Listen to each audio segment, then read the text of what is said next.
नाज़रीन the historians corner में मां आहियां जो मेज़बान शकील सुमरो। अॼोके प्रोग्राम जे सेगमेंट में हिकु दफ़ो ॿीहर असां हिकिड़े क्लासिक बुक जो रिव्यू पेश कंदासूं ऐं उहो क्लासिक बुक आहे मशहूर अंग्रेज़ सियाह सर रिचर्ड बेटन जो। सर रिचर्ड बेटन जेको आहे उहो 43 किताब लिखिया, 29 ॿोलियूं जेके आहिनि उनखे ॻाल्हाइण ईंदियूं हुयूं। सिंधू माथरी ते हुन जा 4 क्लासिक बुक आहिनि, जिन में सिंधू माथरी जी जेका ॾुखोयल माथरी आहे, सिंध और द अनहैप्पी वैली, उहे बि हुन लिखिया। ऐं उनखां सवाइ जेका हुनजी बायोग्राफी जो बुक आहे रिचर्ड बेटन जी जेका आतम कहाणी आहे, अॼु असां उनजो रिव्यू पेश कंदासूं।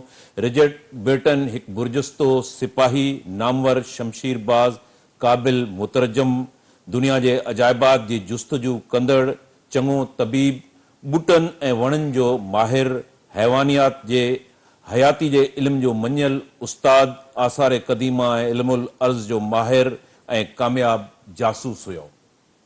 रिचर्ड बेटन जेको आहे उहो ब्रिटिश आर्मी ईस्ट इंडिया जी जेका फ़ौज आहे उनमें बि कैप्टन रहियो ऐं बम्बई जी जेका आर्मी आहे उन सां उनजो तालुक़ु रहियो। अॼोके प्रोग्राम में रिचर्ड बेटन जो जेके मुख़्तलिफ़ तसनीफ़ूं आहिनि उन ते असां उनजो एनालिसिस पेश कंदासूं। प्रोग्राम में असांखे जॉइन कयो आहे डॉक्टर करीम ख्वाजा साहब। डॉक्टर साहब हिन खां पहिरें बि जेके द हिस्टोरियंस कॉर्नर में मुख़्तलिफ़ तारीख़ जे हवाले सां सेगमेंट आहिनि उनमें पंहिंजो एनालिसिस पेश कंदा रहिया आहिनि। अॼोको प्रोग्राम जेको आहे उहो रिचर्ड बेटन जी जेका आतम कथा आहे, बायोग्राफी आहे, उन ते अॼोको प्रोग्राम आहे। डॉक्टर साहब खे प्रोग्राम में भलीकार चऊं था। डॉक्टर साहब, अॼोके प्रोग्राम जो उनवान Richard Burton, sir Richard Burton जो जेको आतम कथा आहे, बायोग्राफी जो बुक आहे, उनजो पाण रिव्यू पेश कंदासीं। किथां तव्हां उनखे शुरू कंदा? महिरबानी शकील साईं। अॼु पाण जेको आहे सो captain sir Richard Francis Burton, इहो जेको आहे सो हिकिड़ी हमागीर शख्सियत जो मालिक हो। बेसिकली ही स्पाई हो, एक्सप्लोरर हो, ओरिएंटलिस्ट हो, सिविलाइजेशन जी जुस्तजू, जोग्राफी जो माहिर ऐं 29 लैंग्वेजिस उनखे ईंदियूं हुयूं। इंटेलिजेंस चीज़ूं गेन कंदो हो, रेनेसेंस जो माण्हू हो ऐं क्यूरियोसिटी ऐं नॉलेज जी तलाश में हो ऐं विक्टोरियन दौर जो माण्हू हो। हिन जी जेका आहे बायोग्राफी हितां साम्हूं रखूं था। ऐं लिखंदड़ जेको आहे सो आहे माइकल हेस्टिंग। हिन वॾी महिनत कई आहे ऐं रिचर्ड बर्टन ते लॻभॻि 290 सफ़नि ते इहो किताबु आहे। मूं सिंधी अदबी बोर्ड मां पढ़ण लाइ हथु कई आहे। मूं चयो त अवाम खे, नौजवाननि खे, सिंध जे माण्हुनि खे हिन बारे में ज़रूरु ॿुधाइजे। हिन जी हमागेरियत ऐं हिन जेके कंट्रीब्यूशन कयूं हुयूं, जेतोणी तव्हां चई सघो था त शकील साईं मसइलो इहो आहे त इहो अवाम खे बैकग्राउंड ॿुधायूं त ब्रिटिश इंपीरियल पावर पियो थिए ऐं पंहिंजो रेनेसेंस जो दौरु अची वियो हो, सुजागी जो दौरु अची वियो हो ऐं कॉलोनीज़ जी उन्हनि खे तलाश हुई, एक्सपेंशन ऑफ वेल्थ जी ज़रूरत हुई। त हुननि जो ब्रिटिश जो जेको आहे सो ऑब्सेशन रशिया सां हो, ज़ार जे रशिया सां। छाजो रशिया सम्झो त पीटर्स द ग्रेट जंहिं नाले सां सेंट पीटर्सबर्ग्स आहे, उन खां पोइ रशिया पंहिंजी एक्सपेंशन कई। त जिते किथे हिननि जो आपस में जंग पई हले, यूरोप में बि हुजे, मिडल ईस्ट में बि हुजे, या असां वटि जेको सो साउथ एशिया, फार ईस्ट, हर जॻह, अफ्रीका, लैटिन अमेरिका में किथे डचिस सां पिया विढ़नि, किथे स्पेनिश, किथे फ्रेंच ब्रिटिश वारा। हिते जेको आहे सो रशिया सां उन्हनि जो तगो दौड़ हुई। त जेको आहे सो captain sir Richard Francis Burton March 1821 में पैदा थियो ऐं 20 अक्टूबर 1890 में हिन जो इंतकाल थियो। ऐं ही हवागीर शख्सियत जो मालिक हो। हिन जा किताबनि जा नाला ॿुधाईंदुसि। ही बेसिकली जेको आहे सो हिन जो पीउ कर्नल हो ऐं हिन जे पीउ जी मुख़्तलिफ़ इटली, फ्रांस ऐं इंग्लैंड में, आयरलैंड में, ही आयरिश हुआ पर हिन जी पोस्टिंग रही। हिन जी वालदा बि तमामु सुठी लिखण पढ़ण वारी ख़ातून हुई। हीउ जेको आहे सो पढ़ियो जहिड़ो पढ़ियो तहिड़ो न पढ़ियो, जिते वियो हिन पंहिंजी हलाई ऐं जेको आहे सो हिकिड़ो एडवेंचरर माण्हू हो, शॉर्ट टेम्पर्ड हो नौजवानी में। पोइ जेको आहे सो हिन खे हिन जो पीउ चाहे पियो त हीउ कैरियर करे, पर पोइ मजबूरन हीउ जेको आहे सो ईस्ट इंडिया कंपनी उन ज़माने में जेका बरतानिया जी जेका सो मल्टाई नेशनल हुई, जहिड़े नमूने तव्हां चओ त बिल गेट जी जेका कंपनी आहे या एप्पल आहे या जेके ॿियूं कंपनीज़ आहिनि, अहिड़े नमूने ईस्ट इंडिया उन वक़्त में हुई मल्टाई नेशनल। हिते हिन नौकिरी कई, नौकिरी मिली हिन खे। हिन जी पहिरीं पोस्टिंग जेका आहे सा हिंदुस्तान में ठही हुई। उन ज़माने में हिंदुस्तान ईस्ट इंडिया कंपनी कोशिशि पे कई त असां पेर असां पंहिंजा ॼमायूं। हिन में इहा जेका हुई ख़ुशूसियत हुई त हीउ जिते वेंदो हो उते जे माण्हुनि सां मिली वेंदो हो। बेसिकली बरतानिया खे स्पाई जी तलाश हूंदी हुई त इंफॉर्मेशन असांखे मिलनि, जेको अॻिते उहे इंफॉर्मेशन जी बुनियाद ते असां जेको आहे सो कॉन्कर कयूं। इहे शुरू खां सिकंदर आज़म खां वठी करे साइरस ऐं दारस खां वठी करे वेंदे हिटलर, इहे सभु ई कंदा रहिया आहिनि। हिन जा स्पाइस वञी करे इंफॉर्मेशन, पर हीउ स्पाई त हो, पर हिन में कुदरत जेका आहे सा ॾात ॾिनी हुई। त राइटर बि हो, एक्सप्लोरर बि हो, सिविलाइज़ेशन जी ॼाण रखंदड़ बि हो, ॿोलियूं बि ॻाल्हाईंदड़ हो, लिखंदड़ बि हो। त हाणे हिन जूं हिन जी एजुकेशन किथां थी? हिन ऑक्सफोर्ड में पढ़ियो हो, पर एजुकेशन मुकमल कोन कई ऐं उते बि हुन जेको जहिड़ो थी वियो। हुन ऑक्सफोर्ड में उहे जेके उते जा रस्म रवाज खे कोन मञियो, हेठे तबिके जे माण्हुनि सां दोस्तियूं रखियूं। जेतोणीकि हिन जो पीउ कर्नल हो, पर उते हली कोन सघियो। हिते हिन ड्वेल कयो, विढ़ियो, पोइ ऑक्सफोर्ड मां छॾे वियो। पोइ प्रिंसन जो चयो पियो त हीअ ॿी का चीज़ एक्सेप्ट करे। पोइ मजबूरन ही 2 भाउर हुआ, ॿिन्ही जेको आहे सो ईस्ट इंडिया कंपनी जॉइन कई। पोइ ही ईस्ट इंडिया कंपनी में जेको आहे सो नौकिरी कई। हिन इलाही शयूं लिखियूं बि आहिनि ऐं इलाही शयूं जेके सो हिन ट्रांसलेट बि कयूं आहिनि। हाणे आउं मुख़्तसर 43 किताब, 43 किताब सफ़र ते रुगो 43 ऐं किताब, ॿिया ट्रांसलेशन अलिफ लैला जो जेका आहिनि 14 जिल्दूं आहिनि, 2 शाइरी जा बुक बि चयो वञे थो, ऐं उन खां पोइ पोर्चुगीज़ जो जेको। हाणे आउं नाला वठां थो सभिनी जा, ठीकु आहे। त ही गोवा द ब्लू माउंटेन्स, इहो हिकिड़ी किताब आहे। सिंध ते आहे द अनहैप्पी वैली, हिन जा 2 जिल्द आहिनि। Sindh and the race and inhabitant the valley of Indus, हिन ते आहे। अच्छा, उन खां पोइ जेको आहे सो हिन जो falcon in the valley of Indus, माना उकाब, फैल्कन उकाब खे चइबो आहे। अच्छा, हुनखां पोइ आहे हिन जेको आहे सो personal narratives of the pilgrim, मक्का ऐं मदीना बि ही वियो ऐं ही सकम फ्रांस तौर कराए पोइ वियो हो। सिंध मां हुन मुस्लमाननि सां इंटरेक्ट कयो, सिखियो। पोइ वरी ही इजिप्ट में वियो, उते हू सिखियो। पोइ ही मके मदीने में वञी करे सॼी हिन जो नालो जेको आहे मिर्ज़ा अब्दुल्ला बशरी निकनेम जेको हिन रखियो, ऐं हुन खां पोइ हाजी अबुल यज़दी, ईअं नाला हिन जा नाला हिन चेंज करे उते वियो। अच्छा, उन खां पोइ हिन जेको आहे सो इहो, हिन खां पहिरीं फ्रेंच ऐं ॿिया बि विया हुआ, पर हिन जी मके मदीने ते हिकिड़ो नॉन मुस्लिम वञी करे किताबु लिखे ऐं इंफॉर्मेशन ॾे यूरोप ऐं बरतानिया वारनि खे। हीउ फर्स्ट माण्हू हो। उन खां पोइ ही अफ्रीका में वियो। अफ्रीका में हिकिड़ो हरारे हिकिड़ो इलाइक़ो आहे जिते, उहो बि मुस्लमान इलाइक़ो आहे, उते बि वियो लिस्क खणी करे। Lakes region of central Africa, उते बि वियो। ॿी जेका आहे the city of saint and across the Rocky mountain of California, America में बि वियो। नील जी जेका आहे सो दरिया नील जी तलाश में जेको आहे सो हीउ नील किथां ई दुनिया जी सभ खां वॾी जेको आहे उनमें सफ़र करे उनमें सफ़र करे वियो ऐं उनजो माना इहो उनमें ही मरंदे मरंदे बचियो, हुनखे बीमार थी वियो, मलेरिया ॿी बीमारी ठही हुई। त नील जी तलाश में बि ही वियो।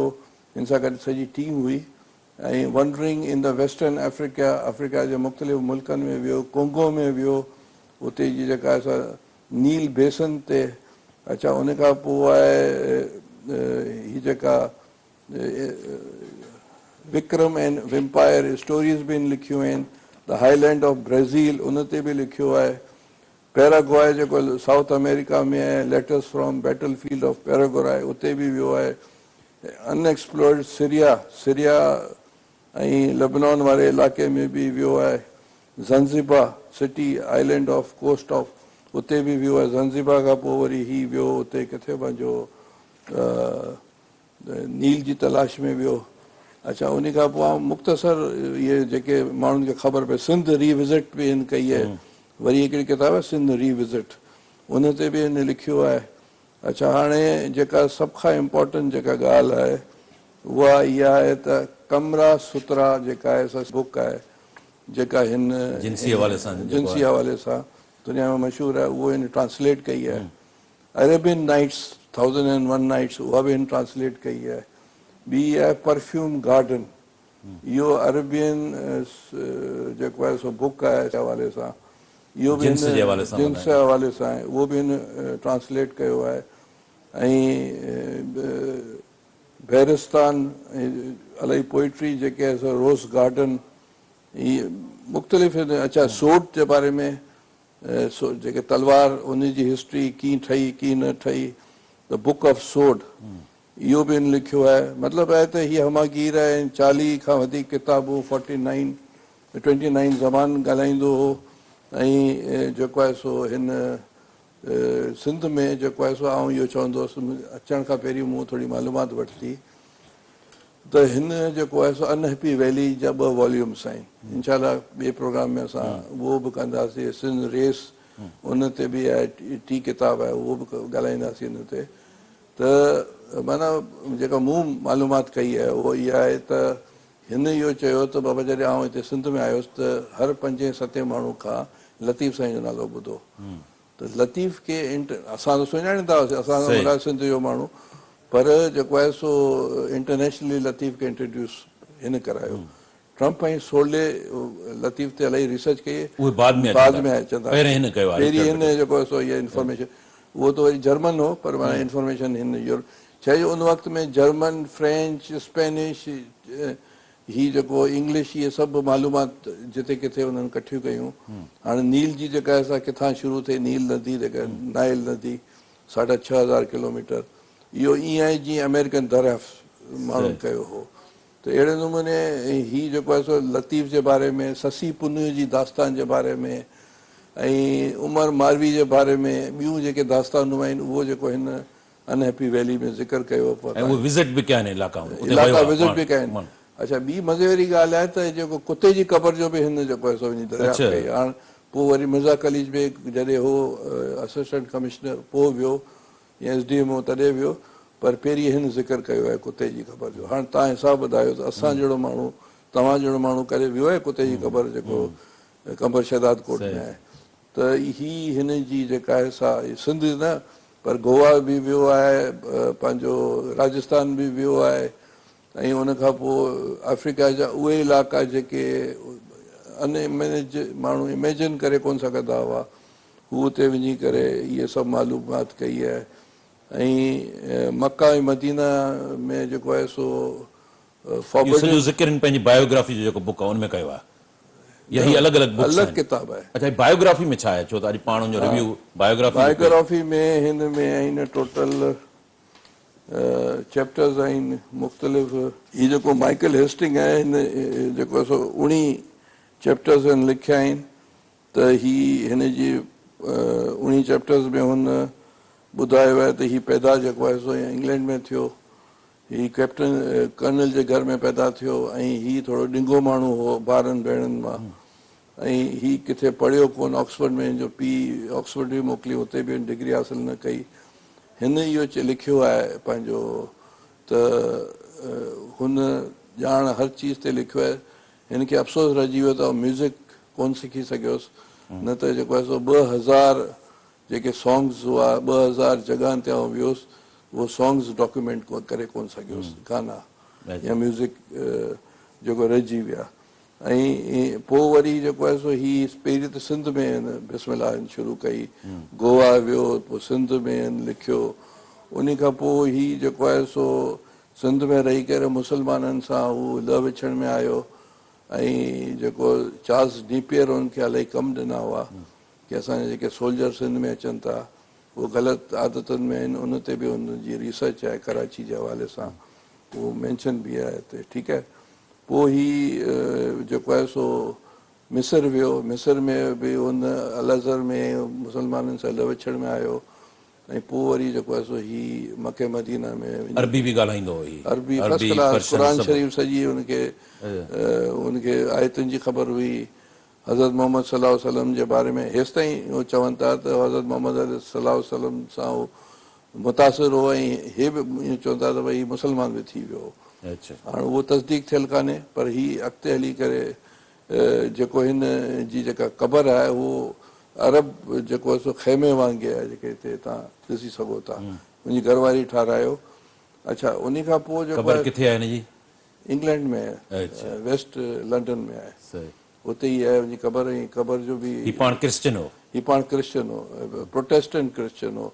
हिन शादी जेका इसबेला जेका हिकिड़ी कैथोलिक ख़ातून हुई जेका वफ़ादार हुई, औलाद हिननि खे कान थी, ऐं ही जेका आहे सा माई खे क्रिटिसाइज़ कयो वञे थो जॾहिं हिन इंतकाल थियो त हिन जा जेके इलाही जेके सो राइटिंग्स हिन जा नोट्स हुन साड़े छॾिया, ऐं चई त मूंखे जेको ख़ासि तौर ते परफ्यूम गार्डन जेको अरब जेका हिकिड़े शेख लिखी हुई पंहिंजे हवाले सां, उहो हुन साड़े छॾी, उहो सेंट गार्डन करे पियो हाणे, ऐं ॿियूं चीज़ूं बि साड़े छॾियूं, पर जेके बची वियूं सभु इहा जी घरवारी जेका असां ग़लति कयो, ऐं पोइ वरी हिनखे दफ़नायो बि वियो। हिनखे सर जो ख़िताब बि मिलियो, ॿोलियूं एतिरी ॻाल्हाईंदो, ट्रांसलेशन्स कई। हिन जो जेको स्पाई वारो पीरियड आहे, जासूसी वारो पीरियड, उहो कीअं रहियो? 7 साल जॾहिं हिन ईस्ट इंडिया कंपनी ज्वाइन कई उन वक़्तु ई हुनखे रहियो। ईस्ट इंडिया कंपनी में हिनखे भर्ती थियो एज़ अ कैप्टन। पोइ हिन छा कयो जो हुते ॿोली सिखी वेंदो, पोइ माण्हू नेपियर्स वारनि जेके सो ॻाल्हि ॿोल करणा हूंदा हुआ सिंधी में या बरोचनि सां, या उन ज़माने में सराइकी लफ़्ज़ कोन हूंदो हो, मुल्तानी ज़बान चवंदा हुआ या हिंदी ज़बान चवंदा हुआ, हिन खे विहारींदा हुआ। पोइ हिन कोशिशि कोन कई त आउं वॉर में वञा, या हीअ जेका रंजीत सिंह वारी वॉर जेका थी ब्रिटेन में, उनमें ही कोन हो, ही वरी लंडन मोटी थो वञे, शायदि बीमार थी वियो हो। क्राइमिया वॉर में ही हुयो। क्राइमिया वॉर ॾिसो न, इहे उहो आउं ज़िक्र करण वारो हुउसि त जेके शुरू में तव्हांखे मूं ॿुधायो त ब्रिटिश ऑब्सेस्ड हुआ रशियन सां, त जेको क्राइमिया वॉर इहा ई आहे न कि जेके पुटिन वञी करे यूक्रेन ते कब्ज़ो कयो आहे, त उन वक़्तु रशिया जो ज़ार बि ईअं चाहे पियो त हीउ पोर्ट असांखे मिलंदो, इहो कब्ज़ो कयूं यूक्रेन, ऐं जो जेको क्राइमिया जेको एरिया जेको आहे असल में उहो पोर्ट एरिया आहे।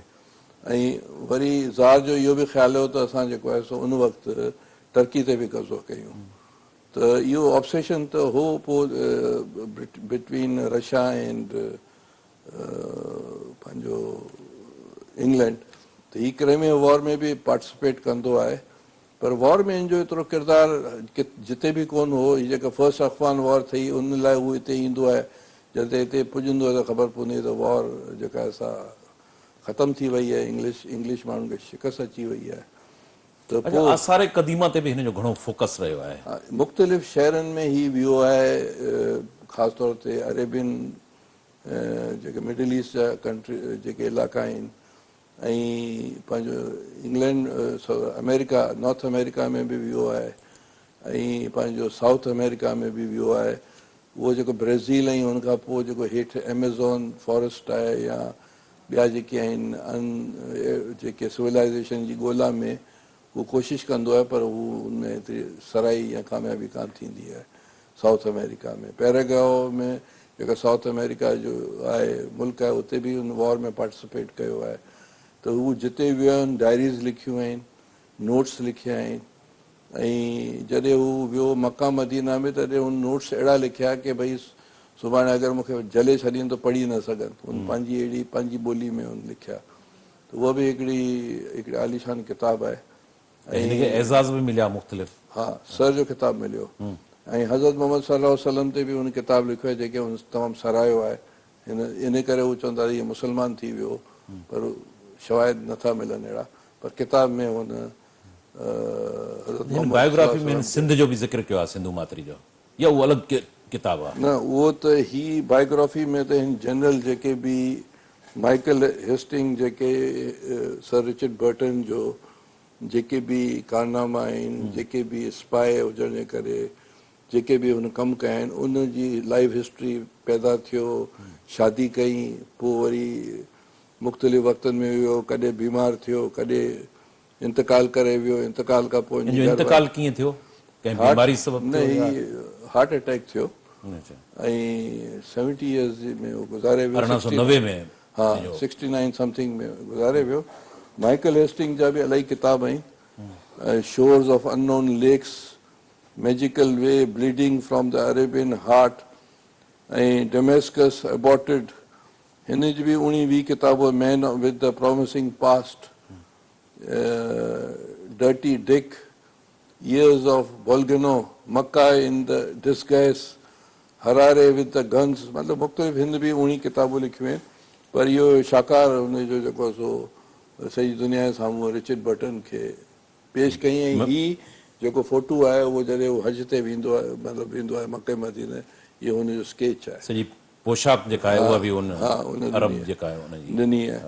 त हिन खे हिते जॾहिं ही गुज़ारे वियो, तॾहिं जॾहिं हुननि ॾिठो त हिन खे जिस्म सॼे ते मुख़्तलिफ़ निशानात हुआ, त हिन जंगूं बि विड़ियूं, मुक़ाबला बि कया, रिस्क बि खयां, बीमार बि रहियो, त उनजा निशानात जिस्म जे हर हिते मुंहं ते बि हिन खे निशानात हुआ। हो त अंग्रेज़ मगर जेको आहे सो ही तमामु हिकिड़ो डेयरिंग ऐं न घबराइण वारो ऐं दिलेर क़िस्म जो शख़्स हो। डॉक्टर साहब, रिचर्ड बर्टन जेको आहे न अफ्रीका जो ज़िक्र कयो आहे, साउथ अमेरिका जो ज़िक्र कयो आहे, एशिया खे हुन तमामु घणो डिस्कवर कयो आहे। पाण सिंधु माथरी ते ॻाल्हाए वियासीं, इंडिया में मुख़्तलिफ़ तहज़ीबुनि जे बारे में, वणनि ॿूटनि जे हवाले सां आर्कियोलॉजिकल साइट्स जेको आहिनि उहे हुन डिस्कवर कयूं आहिनि। अफ्रीका जे हवाले सां थोरो असांखे ॿुधायो। हाणे ही जेको आहे सो erotic tales of Victorian age, इहो अफ्रीका जे बारे में ॻाल्हायो आहे। 2 trips to gorilla land, Congo में जेको आहे सो ही वियो आहे, उते 2 वॉल्यूम्स आहिनि कोंगो जे बारे में लिखिया आहिनि, उनजी रिवर जे बारे में लिखिया आहिनि, उनजी लिटरेचर। मेगाडासा जेको आहे सो आइलैंड आहे, उते हू रहियो आहे, उते जे ॿूटनि जे बारे में, उते जानवरनि जे बारे में, उनजे कल्चर जे बारे में, जेको अफ्रीका जो ॿेट आहे उतां हू जेको आहे सो वञे थो नील नदी जी तलाश में। हुन सां गॾु 150 माण्हू हूंदा आहिनि ऐं पोइ वरी बीमार बि थी वेंदो आहे। विक्टोरिया केतिरो दरिया नाइल खे उनजे मुंड ॻोल्हण में उनखे केतिरो वक़्तु असल में नील 2 हिसनि में आहिनि, हिकिड़ो ब्लू नील आहे, ॿियो वाइट नील आहे। ही मिस्र जे, हा ही मिस्र त मथे आहे, माना अफ्रीका में ही जेको आहे सेंट्रल अफ्रीका में विक्टोरिया लेक खां 6000 किलोमीटर आहे, जेको वञी इजिप्ट में ख़तम थिए थी। जेका ब्लू नील नाइल आहे उहो जेको आहे सो इथोपिया, सोमालिया इन एरिया मां शुरू थिए, तंजानिया हितां थींदी आहे। उहो जो ब्लू जी त सभिनी खे ख़बर आहे, पर वाइट नील जी जेका सोर्स किथां शुरू थिए थी, जीअं सिंधु जे लाइ असीं चवंदा आहियूं त हिन जी सोर्स चाइना खां शुरू थींदी आहे, हिकिड़ी लेक आहे उतां शुरू थींदी आहे। अहिड़े नमूने इहा चीज़ बि उन वक़्तु हिन सोर्स मालूम कयो। सोर्स हिन खां पहिरीं बि इलाही एक्सप्लोरर विया हुआ, हिन बि कोशिशि कई हुई, पर हाणे उते जॾहिं पुॻा त हिन में डिवाइड थी विया। हिकिड़े चयो त विक्टोरिया आहे, ॿिए चयो त न ॿिए हंधि, हिन चयो त ॿिए हंधि आहे। पर उन में अॻिते हली करे लंडन में बि हिननि इख़्तिलाफ़ात थिया। पोइ वरी हिन जी ख़्वाहिश हुई त सेकेंड टाइम वञा, पर उनखां पहिरीं हिन जी गुज़ारे वेंदो आहे। पर बहरहाल ही डॉक्यूमेंटेड सॼी चीज़ आहे। उन खां पोइ वेस्ट अफ्रीका, उन खां पोइ जेको आहे सो वेस्ट अफ्रीका जा मुख़्तलिफ़ मुल्क आहिनि, उते ई वियो आहे। जेको साउथ अमेरिका में ब्राज़ील में बि वियो आहे, ऐं उन खां पोइ जेको आहे सो पैराग्वाए जेको साउथ अमेरिका में मुल्क आहे उते वियो, उते जी ॿोली की जंग में वियो। ही जंग में वञे या सफ़र में वञे, उते माण्हुनि सां मिलंदो हो, उहो कपिड़ा पाईंदो हो, उहे कल्चर जी ॻाल्हि कंदा हुआ। जेके हिन जा ऑफिसर्स या ॿिया माण्हू हुन सां चिड़ंदा हुआ, पर बेसिकली मालूमात कठा करे बरतानिया हुकूमत खे या ईस्ट इंडिया कंपनी खे ॿुधाइण सां इहो थींदो हो त उन्हनि खे ख़बर पवंदी हुई त असां हिते कॉन्कर करे सघूं था, अची सघूं था, वञी सघूं था। अहिड़े नमूने ही कैलिफोर्निया वियो, उते बि जेको आहे सो माउंटेनस एरिया आहे कैलिफोर्निया में, उते बि वियो। अहिड़े नमूने विक्रम एंड वैम्पायर्स, इहो जेको हिंदू टेल आहे उन ते हिनजी किताब आहे।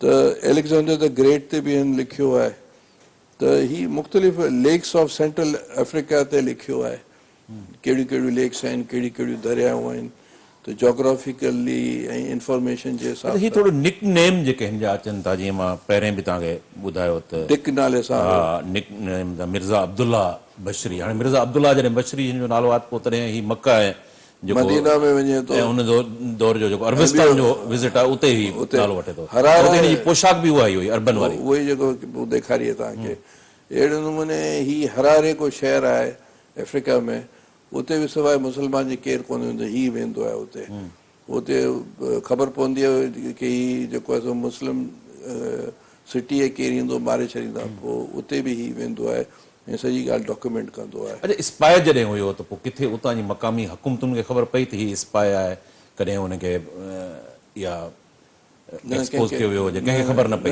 सीक्रेट हुयो सॼो उन ज़माने में कंहिंखे छा ख़बर त ही छा आहे त चवंदा आहिनि त जेको आहे सो जनरल रोमेल जेको आहे सो वॾो मशहूरु जनरल हो हिटलर जो जंहिं हिते इजिप्ट में ऐं ट्यूनीसिया ऐं हिते विढ़ियो हो ऐं पोइ वरी वॾो उनखे अलाइड वारा बि मञंदा हुआ हू जॾहिं हिटलर जेका सेकेंड वर्ल्ड वॉर खां पहिरीं मिस्र में आयो एज़ अ स्पाई थी के कैमरामैन की भई आउं फोटोग्राफी लाइ आयो हुयुसि त ही जेके वॉर्स खां पहिरीं या का बि चीज़ खां पहिरीं हर दौर में स्पाइस इंफॉर्मेशन कलेक्ट कंदा आहिनि त ही ईस्ट इंडिया कंपनी में भर्ती थींदो आहे 7 साल ईस्ट हिन जो इंडिया केतिरो पीरियड आहे ईस्ट इंडिया कंपनी में 7 साल आहे कैप्टन तो हा कैप्टन तो अच्छा उन खां पोइ उन अरसे में ही स्पाई बि कमु कंदो आहे जंगनि में बि वेंदो आहे सिंध में बि मिसाल तौर ते आहे त नेपियर ज़ोन खे पाण सां गॾु रखंदो आहे त ही ॿोलियूं माण्हू छा ॻाल्हाइनि त मूंखे ख़बर पए अहिड़े नमूने पोइ वरी ही जेको डिप्लोमेट बि थींदो आहे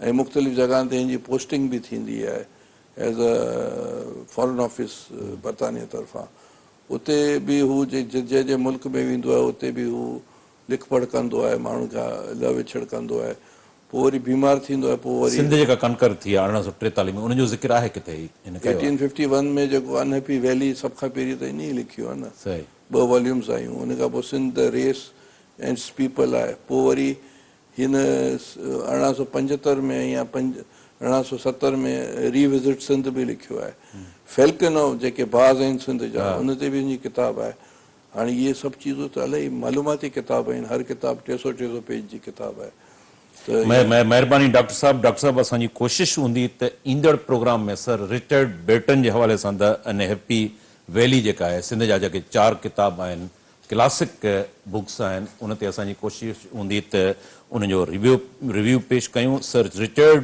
बेटन जी मां पहिरें ई पंहिंजे इंट्रो में चई आयुसि त हू हिकिड़ो बुर्जस्तो सहाफ़ी शाइर लिसानियत जो माहिर दुनिया जे अजाइबात जी जुस्तजू कंदड़ तबीब हुयो चङो ॿूटनि ऐं वणनि जो माहिर हैवाननि जी हयाती जे इल्म जो मञियल उस्ताद हुनखे मञियो वेंदो आसार क़दीमा इल्मुल अर्ज़ ऐं उन सां गॾोगॾु हू स्पाई जासूस बि हुयो जीअं डॉक्टर साहब ॿुधायो त हू 7 साल जेको आहे 7 सालनि ताईं जेको ईस्ट इंडिया कंपनी जो जेको फ़ौज आहे उनमें कैप्टन तौरु रहियो ऐं वॾी ॻाल्हि त हुन मके ऐं मदीने खे विज़िट कयो उते अरबन जी पोशाक ऐं उन सां गॾोगॾु उनखे मुकमल तौर ते अरबी ॿोली ते दस्तरस हुई न रुगो अरबी ॿोली पर 29 ॿोलियूं जेके आहिनि हुन एज़ाज़ बि उनखे तमामु खोड़ सारा मिलिया जन मां हिकु वॾो एज़ाज़ उनखे सर जो बि एज़ाज़ मिलियो ऐं 1890 में जेका आहे हुन वफ़ात कई दरियाए नील जी जीअं ॻाल्हि कई डॉक्टर साहब त हुनजे मुंड खे ॻोल्हण जे लाइ हुन